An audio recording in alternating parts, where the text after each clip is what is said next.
ప్రభువునందు ప్రియ సహోదరి సహోదరులారా, ఈనాటి మొదటి పట్టణము అపోస్తుల కార్యములు 19వ అధ్యాయము మొదటి వచనము నుండి 8వ వచనం వరకు. అపోల్లో కొరింథులో ఉండగా పౌలు ఎగువ ప్రదేశముల మీదుగా పోవచ్చు ఎఫెసు చేరుకొనెను. అక్కడ అతడు కొందరు విశ్వాసులను చూచి వారితో, మీరు విశ్వాసులైనప్పుడు పవిత్రాత్మను పొందితిరా అని ప్రశ్నించెను. అందుకు వారు, పవిత్రాత్మ ఉన్నాడన్న విషయము మేము ఎరుగము అని పలికిరి. అటులైన ఎట్టి బాప్తిస్మమును మీరు పొందితిరి అని పౌలు వార్లను అడుగగా, యోహాను బాప్తిస్మము అని వారు జవాబిచ్చిరి. అప్పుడు పౌలు, యోహాను తన తరువాత రాబో వ్యక్తి అయిన యేసునందు విశ్వాసముంచుడు అని ప్రజలకు చెప్పుచు వారికి పాప పశ్చాత్తాపమును సూచించు బప్తిస్మమును ఒసగెను అని పలికెను.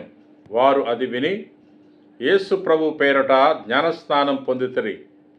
పిదప పౌలు వారిపై చేతులు ఉంచగా పవిత్రాత్మ వారిపై వేంచేసి వచ్చెను. అప్పుడు వారు భాషలలో మాట్లాడుచు ప్రవచింప ఆరంభించిరి. వారు రమారమి 12 మంది.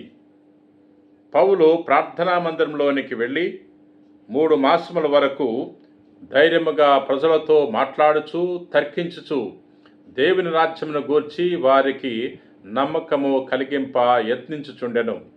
ఈనాటి సువిశేషము యోహాను సువార్త 16వ అధ్యాయము 29వ వచనం నుండి 33వ వచనం వరకు. అందుకు ఆయన శిష్యులు, ఇప్పుడు మీరు దృష్టాంతములతో కాక స్పష్టముగా మాట్లాడుచున్నారు. మీరు సర్వజ్ఞులనియు ఒకరి మిమ్ము అడుగనవసరం లేదనియు ఇప్పుడు మేము గ్రహించితిమి. అందుచే మీరు దేవుని నుండి బయలుదేరి వచ్చినారని మేము విశ్వసించున్నాము అని పలికిరి. అప్పుడు యేసు, ఇప్పుడు మీరు నన్ను విశ్వసించున్నారా? ఇదిగో, మీరు నన్ను ఒంటరిగా వదలి చెల్లాచెదరై ఎవరి ఇంటికి వారు పారిపోవు గడియ వచ్చుచున్నది. అది వచ్చియే ఉన్నది. కానీ నేను ఒంటరిగా లేను. ఎలయనా తండ్రి నాతో ఉన్నాడు. మీరు నా యందు శాంతిని పొందుటకు మీతో ఈ విషయములో చెప్పుచున్నాను. లోకమున మీరు కష్టములో పాలగుదురు, కానీ ధైర్యము వహింపుడు, నేను లోకమును జయించితిని అని చెప్పాను. ఇది క్రీస్తు సువిశేషము. క్రీస్తువా మీకు స్తుతి కలుగునుగాక. ప్రభువునందు ప్రియ సహోదరి సహోదరులారా, నేటి సువార్తలో యేసు ప్రభు తన శిష్యులకు ఈ విధంగా తెలియజేస్తున్నారు. మీరు నన్ను వదలి మీ దారిన మీరు వెళ్ళిపోయే గడియ రాబోతున్నది. అది వచ్చి ఉన్నది. కానీ నేను ఒంటరిగా లేను. ఎలయనా తండ్రి నాతో ఉన్నాడు అనే విషయాన్ని ప్రభువు తెలియజేస్తున్నాడు. శత్రువులు ప్రభుని బంధించినప్పుడు ప్రభు యొక్క శిష్యులు పారిపోయారు. ప్రాణభయముతో దూరముగా వెళ్ళిపోయారు. అది వాస్తవమే. అందుకనే ప్రభువు వారికి ముందుగా తెలియజేస్తున్నాడు, మీరు ధైర్యంగా ఉండండి.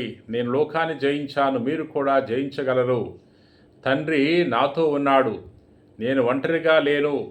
నా యందు ఎల్లవేళలా తండ్రి ఉన్నాడు అనే విషయాన్ని ప్రభు తెలియజేస్తున్నాడు. మనం కూడా ఈ లోకములో ధైర్యముగా ఉండాలంటే దేవుడు మనతో నిత్యము ఉన్నాడు. ప్రభు యొక్క సన్నిధి అన్ని చోట్ల మనకు దొరుకుతుంది అని మనం గుర్తించాలి. అప్పుడు మనకు ఎటువంటి సమస్య వచ్చినా మనము ధైర్యంగా ఎదుర్కోగలము. ప్రియ సహోదరి సహోదరులారా, ప్రార్థన చేసుకుందాం. పరిశుద్ధుడవు, ప్రేమ కలిగిన ప్రభువా, దయగిన సర్వేశ్వర ప్రభువా, మేము ఎల్లవేళలా నీ సన్నిధిని పొందుకోవటానికి నీ వరప్రసాదాలు దయచేయమని ప్రార్థన చేయుచున్నాం. ప్రభువా, మేము నీ యొక్క సాక్షులుగా జీవించటానికి నీ ఆత్మవరములు దయచేయమని మా నాథుడైన క్రీస్తు ద్వారా మనవి చేయుచున్నాం తండ్రి. ఆమెన్.